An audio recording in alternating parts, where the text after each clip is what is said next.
Baik, kita lihat pertanyaannya. Assalamualaikum warahmatullahi wabarakatuh. Waalaikumsalam warahmatullahi wabarakatuh. Saya sudah berusaha untuk mengikuti program menghafal Al-Quran seperti yang Ustadz diajarkan. Alhamdulillah, semoga Allah berikan pahala terbaik dari segala usaha yang telah Ibu sampaikan dan usahakan. Namun saya lamban dan sulit hafal serta mudah pula lupa. Baik, langkah apa lagi yang harus saya tempuh agar mudah hafal dan tidak mudah lupa? Terima kasih, semoga Ustaz keluarga senantiasa sehat walafiat. Dan semoga Anda pun diberikan lebih daripada apa yang Anda doakan kepada saya. Waalaikumsalam warahmatullahi wabarakatuh. Sifat hafal dengan lupa itu fitrah kehidupan. Saya mau bicara tentang lupa dulu ya. Lupa itu dibagi dua. Ada lupa yang sifatnya anugerah, ya. Anugerah untuk meringankan beban kehidupan kita, atau dalam konteks ibadah tertentu bahkan untuk menambah pahala.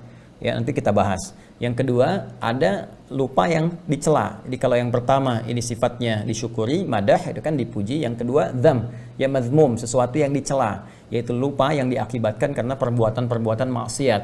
Ya ingat, perbuatan maksiat itu akan berdampak pada, mohon izin sekali, jauhnya hubungan kita dengan Allah atau melupakannya pada nilai-nilai kebaikan. Ya karena itu orang-orang yang bermaksiat itu, mohon maaf, seringkali lupa waktu sholat. Orang-orang yang penuh banyak maksiat lupa untuk baca Al-Quran. Sehingga dari sifat lupa ini jadi jauh dari sholat, jauh dari Al-Quran, jauh dari nilai-nilai kebaikan menurut syariat Islam dan sebagainya. Nah, ini yang dibawa dari maksiat. Ya. Kemudian ada lupa yang dipuji yang pertama tadi. Lupa yang dipuji ini terbagi pada dua bagian. Pertama, takhfiful haya, untuk meringankan aspek kehidupan. Jadi misalnya kalau kita diberikan oleh Allah sifat lupa dalam beberapa hal yang kiranya bisa meringankan beban kita, maka itu harus disyukuri. Ya, kita bersyukur. Bayangkan kalau semua manusia ingat terus, wah barangkali, mohon maaf itu ya, bisa jadi terganggu nanti jalan pikirannya. Jadi kena penyakit tertentu yang memberikan beban berat. Anda ingat dari mulai lahir sampai sekarang, ingat semua kejadian, gak bisa tidur Anda.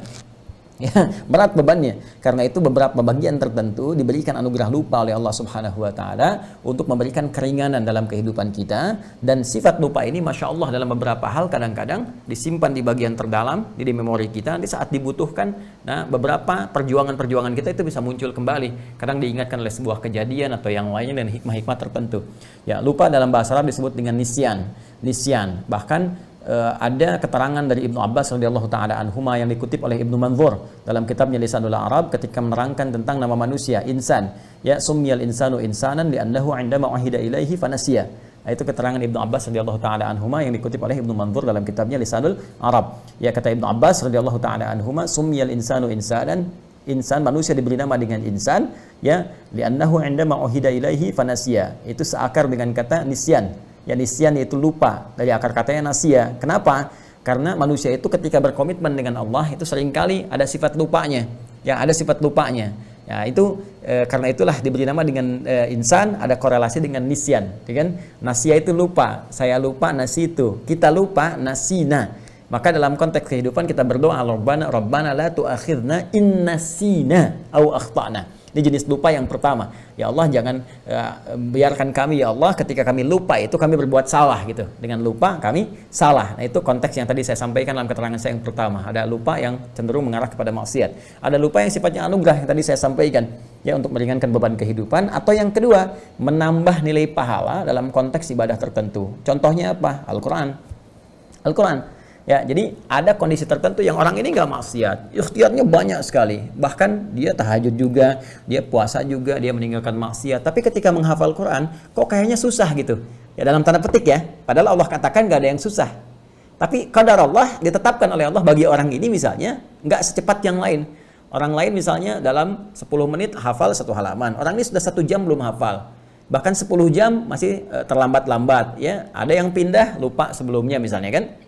Apa di antara hikmahnya? Ternyata di antara hikmahnya itu rahmat Allah Subhanahu wa taala, di antaranya untuk memberikan tambahan pahala kepadanya dengan mengulang apa yang telah dia tadi usahakan untuk dihafal. Jadi makanya menghafal Quran itu sering saya katakan bukan berapa banyak hafalan yang dikumpulkan, bukan berapa juz yang telah dihafalkan, tapi berapa banyak ikhtiar kita untuk menghadirkan Quran itu hadir dalam jiwa kita, ya, berdasarkan kemampuan usaha kita. Jadi yang dilihat oleh Allah, yang dinilai itu adalah ikhtiarnya, bukan berapa juz yang telah dihafalkan. Ya, kalau berapa juz yang telah kumpul itu yang menjadi pahala, rugi kita.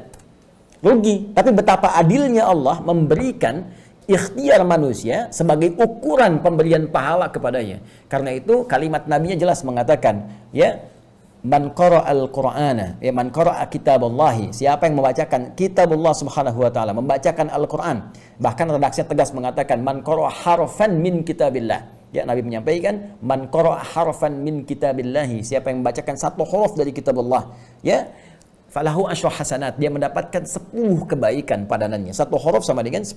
Walam aqul alif lam mim harfun. Ya, dan saya tidak katakan kata Nabi alif lam mim satu huruf, walakin alifun harfun, lamun harfun, mimun harfun, wa likulli harfin asyru hasanat. Tapi alifnya satu huruf, lamnya satu huruf, mimnya satu huruf, setiap hurufnya 10 kebaikan. Nah, sekarang Anda ambil dari rumus ini, ya, terapkan dalam kehidupan kita. Bagaimana seseorang yang ketika dia mencoba menghafalkan satu ayat saja, dzalikal kitabu la raiba fihi hudal lil muttaqin. Dalam perjuangan dia, mustahil ada orang misalnya secara umum ya, umumnya sekali membacakan itu misalnya pada umumnya ya, saya tidak mengatakan kekhususan pada orang tertentu. Secara umum dia bacakan sekali langsung selesai, hafal, tertanam kuat. Tidak. Fitrah hafalan itu kalau ingin kuat tertanam, itu dia akan ulang-ulang. Maka orang yang membacakan ayat kedua di Al-Baqarah ini, ya, mulanya dia bisa memulai dengan kalimat seperti ini misalnya bacaannya. Dzalikal kitabu, dzalikal kitabu, dzalikal kitabu, la raiba fi, la raiba fi, la raiba fi, dzalikal kitabu la raiba fi, dzalikal kitabu la raiba fi, dzalikal kitabu la raiba fi. Hudal lil muttaqin, hudal lil muttaqin, hudal lil muttaqin, dzalikal kitab, dzalikal kitabu la raiba fi, hudal lil muttaqin, dzalikal kitabu la raiba fi, hudal lil muttaqin, dzalikal kitabu la raiba fi, hudal lil muttaqin. Saya tanya pada Anda, berapa huruf yang telah saya bacakan? Hitung. Nah, berapa huruf yang telah saya bacakan? Ya. Saya ingin mengatakan kalikan dengan pengulangan yang telah tadi saya bacakan. Karena bacaannya siapa yang baca satu huruf? Saya kan baca berulang-ulang tadi. Mengulang itu kan membaca lagi. Jadi ada orang yang diinginkan oleh Allah Subhanahu wa taala melimpah dulu pahala kepadanya. Kata Allah, urusan hafal Quran nanti gampang, ya. Bagi Allah itu mudah, begitu dimudahkan menghafal semudah-mudahnya. Mungkin sekarang berjuang 1 bulan, 2 bulan sulit, tiba-tiba bisa terjadi dalam sebulan berikutnya bisa 30 juz hafal. Kalau Allah berkehendak untuk memudahkan. Ya, tapi ada sesuatu hikmah yang besar yang Allah ingin anugerahkan. Ya, kadang-kadang limpahkan dulu pahalanya. Bukankah semakin banyak pahala, semakin peluang mendapat rahmat Allah itu tinggi, paling minimal nutup dosa. Ya kan? Dosa dengan pahala kan rumusnya seperti itu formulasinya. Pahala yang ada menutup dosa yang telah dikumpulkan dari maksiat. Jadi ketika ada pahala 10, dosanya 9, maka ditutup nih. Pahala tinggal 1 lagi. Jadi kalau berbuat dosa lagi seimbang. Ya, karena itu ada rumus cepat yang cerdas dalam beramal adalah kumpulkan amalan-amalan, kerjakan amalan-amalan yang sekiranya mudah dilakukan tapi pahalanya banyak. Itu rumus ekonomi kan, modal sekecil-kecilnya keuntungan banyak gitu kan. Baca Al-Quran itu diantaranya. Baca Al-Quran diantaranya. Begitu Anda bacakan Al-Fatihah aja. Ya, Al-Fatihah kan 7 ayat. Kalikan berapa huruf? Ya, 17 kali baca dalam sehari. Itu berapa pahala dikumpulkan? Kalikan 10 lagi.